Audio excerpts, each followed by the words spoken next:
Hello viewers, you are watching my YouTube channel. I am Manoj Kumar Ekka. If you have not yet subscribed my channel, please do subscribe it and also don't forget to press the like button. Today I will discuss with you the second part of this scene, that how Portia disguised herself as a lawyer and makes the famous speech on quality of mercy, urging Shylock to be merciful towards Antonio. However, Portia's request also fails to change the determination of Shylock, the heartless villain. So now let's see the text. Enters Nerissa, dressed like a lawyer's clerk. Duke speaks. Came you from Padua, from Bellario? So have you come from Padua, from Bellario? He asks. Nerissa says, from both, my lord. Bellario greets your grace. So she says that, yes sir, I have come from Padua and from Bellario, who sends his greetings for your grace. Then Bassanio speaks, why dost thou wait thy knife so earnestly? So he asks that why are you eagerly sharpening your knife, Shylock? Then Shylock says, to cut the forfeiture from that bankrupt there. So he says that it is sharpening to cut off the 1 pound of flesh from this bankrupt's body of Antonio, because he forfeits the bond and would pay the penalty. Then Gratiano speaks, not on thy soul, but on thy soul, heart's due. Thou makest thy knife keen, but no metal can, no, not the hangman's axe, bear half the keenness of thy sharp envy. Can no prayers pierce thee? So Gratiano says that you are a harsh Jew, heartless, cruel Jew. You are not to sharp your knife on the sole of your shoe by you, but you are to do it on your cruel soul. But even neither any metal nor the hangman's axe can bear half the sharpness of your sharp envy or malice. Can no prayers pierce your heart? Okay, he says nothing can change your heart in a prayer. Shylock replies, no, none that thou hast wit enough to make. So he says that no prayers you have enough high intelligence can make me to feel. The Gratiano says, oh, be thou damned execrable dog. So he says that, oh, you go to hell, you are an inexorable dog. Then see, and for thy life let justice be accused. And says that I think if you are allowed to get justice, the justice itself must be blamed because of the fact that it allows you to live on earth. The next line, thou almost makest me waver in my faith to hold opinion with Pythagoras, that soul of animals infuse themselves into the trunks of men. So he says that in fact you almost make me to feel a doubt in my own Christian belief, that make me to trust in Pythagorean views, that sometimes I think the souls of animals infuse themselves into the trunks of human body. Then you see, thy curious spirit governed a wolf who hanged for human slaughter, even from the gallows did his fell soul flit, and whilst thou lest in thy unhallowed tent infuse itself in thee. So he says that I think your soul is like the soul of a mongrel dog which is being governed by a wolf. I think that wolf was hanged for human slaughter. Then the cruel soul of that dog which was in his body fled from the place where he was hanged, and then his cruel soul went to your unholy mother when you were in the womb, and then it entered into that womb and also entered in your body. Because you see what he said, for thy desires are wolfish, bloody, starved and ravenous. So according to, because of that, okay, your all desires are wolfish, bloody, starved and ravenous. So indirectly he wants to say that you are a wolf, you are born as a wolf. Then Shylock speaks, till thou canst rail the seal from off my bond, thou but offenst thy lungs to speak so loud. Repair thy wit, good youth, or it will fall to cureless ruin. I stand here for law. So Shylock says that, however, you can scold me in the words of abuse. In this way, you cannot cancel my bond. There is no matter, you can speak loud and rail out. Oh my good youth, Graciano, do not shout in this way. Be careful to your words and repair your wit. Nevertheless, it will fall to a cureless ruin, which may be difficult to repair it again. So, do not think I have come here to show my mercy, but I have stood here to get my due justice according to law. Then Duke speaks. This letter from Valerio doth commend a young and learned doctor to our court. Where is he? So Duke intervenes between these two, Graciano and Shylock, and says that this letter from Dr. Valerio recommends a young and learned doctor to our court. Where is he? Call him here. And then Nerissa speaks. He attendeth here hard by, to know your answer, whether you will admit him. So she says that, sir, he is here near to us. He waits to know your answer, whether you will admit him to start his course. And then Duke speaks. With all my heart, some 3 or 4 of you go, give him courteous conduct to this place. Meantime, the court shall hear Valerio's letter. So Duke says that, yet I with my all hearts admit him and tell you that 3 or 4 of you go and bring him with courteous conduct to this place. In the meantime, the letter from Valerio will be read out as the men who are present here can hear it. Then the clerk reads the letter. Your Grace shall understand that at the receipt of your letter I am very sick. But in the instant that your messenger came, in loving visitation was with me a young doctor of Rome. His name is Balthazar. So let us say that it is your good grace that you kindly will feel to understand that I have received your letter, but I was very sick when your messenger had come, and I am still now very ill.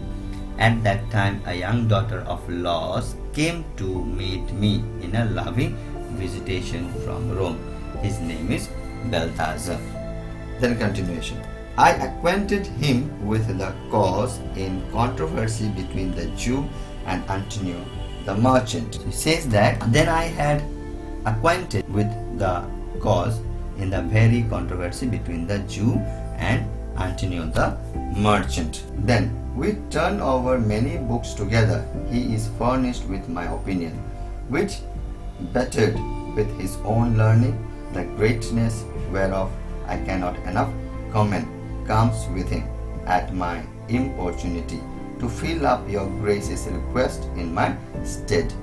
So he says that, so we had turned over many books together, thus he is furnished, his well-knowledge person, with my opinion, and then he had bettered my views with his own learning. In fact, his views have been highly qualified and can demand its reward. In fact, I have no word to make you understand how learned he is. Then I beseech you, let his lack of years be no impediment to let him lack a reverend estimation, for I never knew so young a body with so old a head. So he says that as I am ready, says I request him to play my role to fulfill your grace, I pray you and tell you that his youthfulness may not be any hindrance, any problem for your highest respect and for your court's esteem. Actually, I tell that I never see such a man who is young in years but old in head, means experience. Then you see, I leave him to your gracious acceptance, whose trial shall better publish his commendation. So he says that I leave him to your gracious acceptance, and I possess my full belief that his trial shall prove him greatly successful. Then it would be better to praise him highly. Then Duke speaks. You hear the learned Valerio, what he writes, and here I take it, is the doctor come? So Duke says that you have heard what the learned Valerio writes. I am to accept the letter. Then Portia enters dressed like a doctor of laws. And the Duke continues to speak. Give me your hand. Come you from old Valerio. So he says that give me your hand to feel a congratulation. Have you come from old Valerio? Then Portia speaks. I did, my lord. She says, yes, my lord, I have come from. Then Duke speaks. You are welcome. Take your place. Are you acquainted with the difference that holds this present question in the court? So he asks that you are welcome. Take your place. Are you acquainted with the difference which holds this present question in the court? Then Portia says, I am informed thoroughly of the cause, which is the merchant here, and which the Jew. So Portia says that I have been thoroughly informed of the case, but who is the merchant, and here who is the Jew? Then Duke speaks. Antonio and old Shylock both stand forth. So Duke commands that Antonio and old Shylock both stand forth. Then Portia speaks.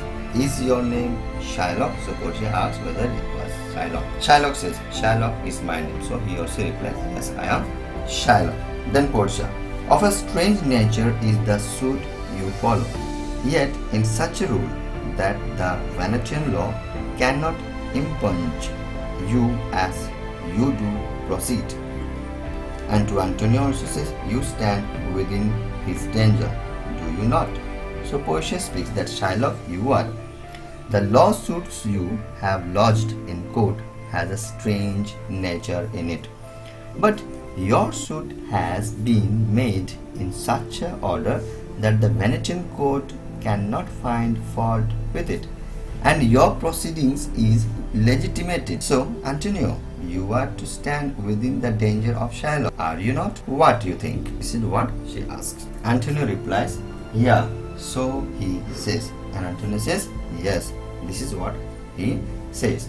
And Portia says, do you confess the bond? So Portia is asking him, do you confess the bond on which you have signed? Do you accept that? Antonio said, I do. So he said, yes, I have signed that bond. Then Portia speaks. Then must the Jew be merciful? So Portia asks that Shylock, the Jew, you must be merciful on this ground to Antonio. You should show some mercy. Then Shylock speaks. On what compulsion must I? Tell me that. So he says that on what compulsion? What will force me that I will show him mercy? Tell me that. Then Portia speaks. The quality of mercy is not strained. It droppeth as the gentle rain from heaven upon the place beneath. So she says that there has been no compulsion to show or to feel mercy. It is its greatest quality. It drops as gentle rain from the heaven, as it drops on the place beneath. Then she speaks again. It is twice blessed. It blesseth him that gives and him that takes. So she says that it is twice blessedful for the both and all. It blessed him who gives, and it blesses him also who receives. It is mightiest in the mightiest. It becomes the throned monarch better than his crown. She says that mercy is regarded as mightiest of the mightiest. Mercy is regarded as the most powerful feeling of heart, even those who hold their highest position. Let's see the continuation of the line.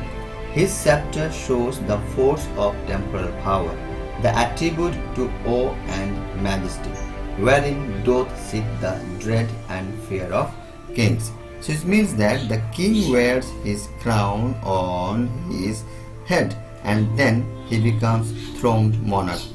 But if the king does not possess mercy in his heart, the king's grace fades into inhumanity.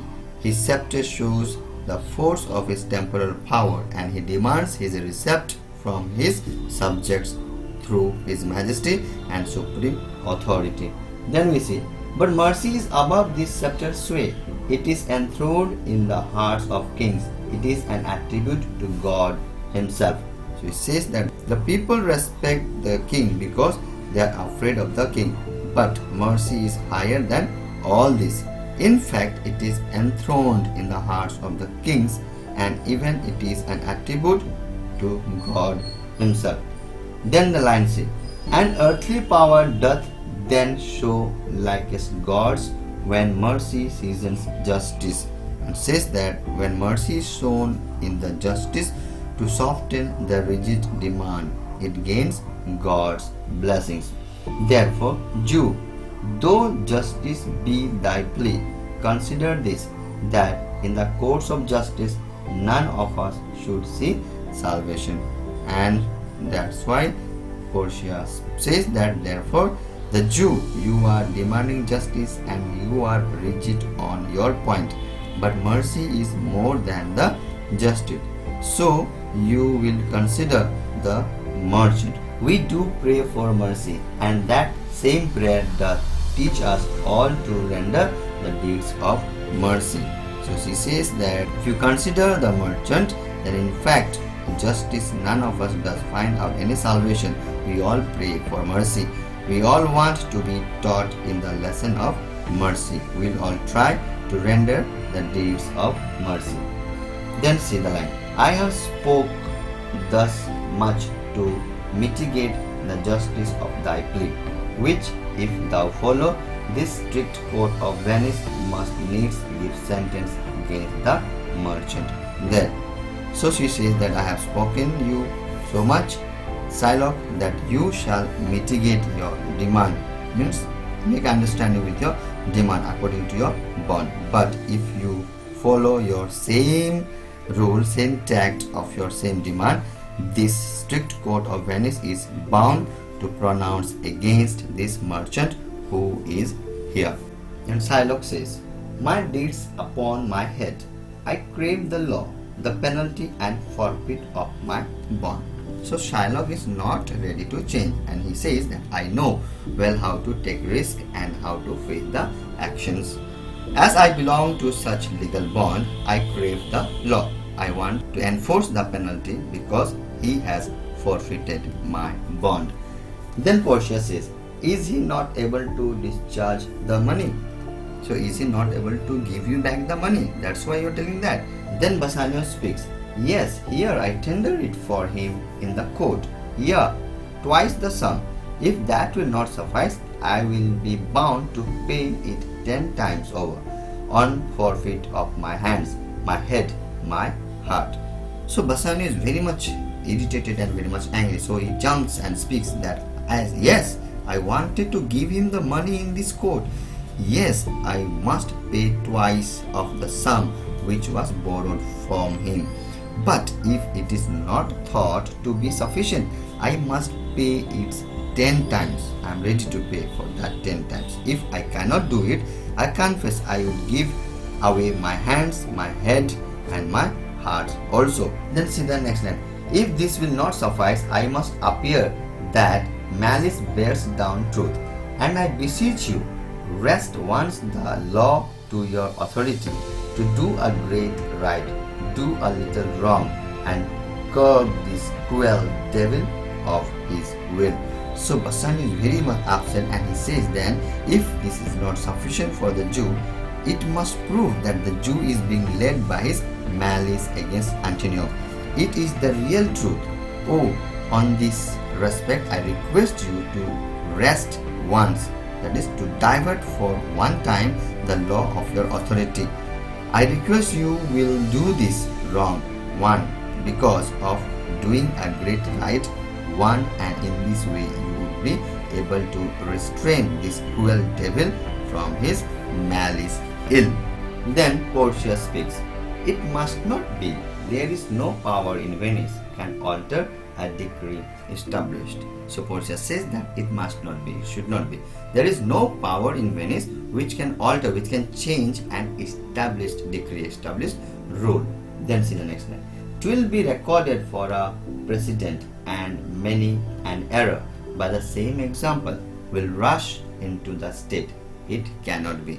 So she says, if it is done once, it would be recorded as a precedent, and then producing such examples, there would be infused many errors in the process of law, and the state administration would face a danger of instability. Therefore, it cannot be furnished at all. We cannot change the rule what is there. Then Shylock speaks. A Daniel come to judgment. Yeah, a Daniel. O wise young judge, how I do honor thee. So Shylock says that, O young judge, I think as wise as Daniel you are.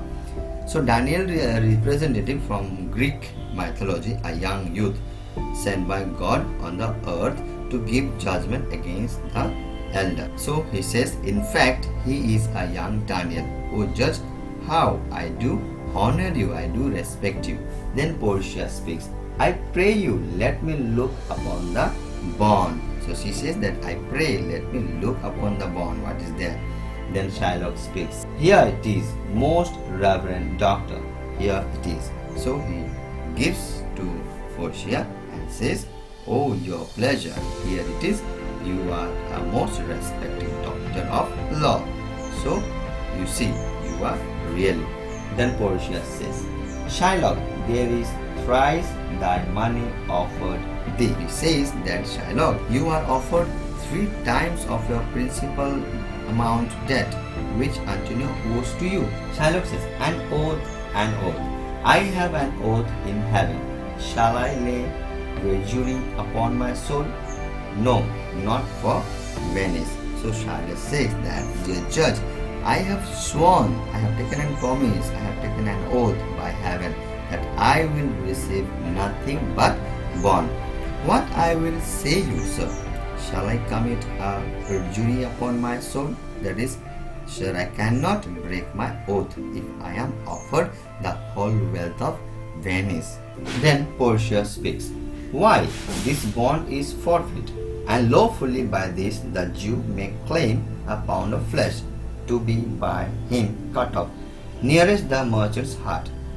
Be merciful, take thrice thy money, bid me tear the bond. So Portia says, well, as this bond has been forfeited, the Jew may lawfully claim a pound of flesh, and it is to be cut off by the Jew from the nearest side of the merchant's heart.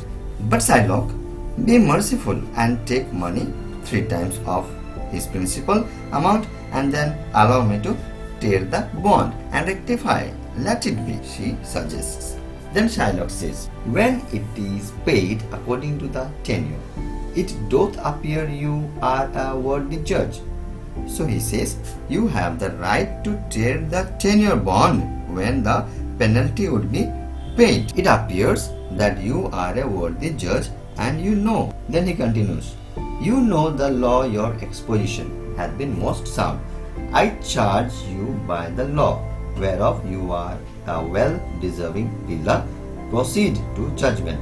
By my soul I swear, there is no power in the tongue of man to alter me.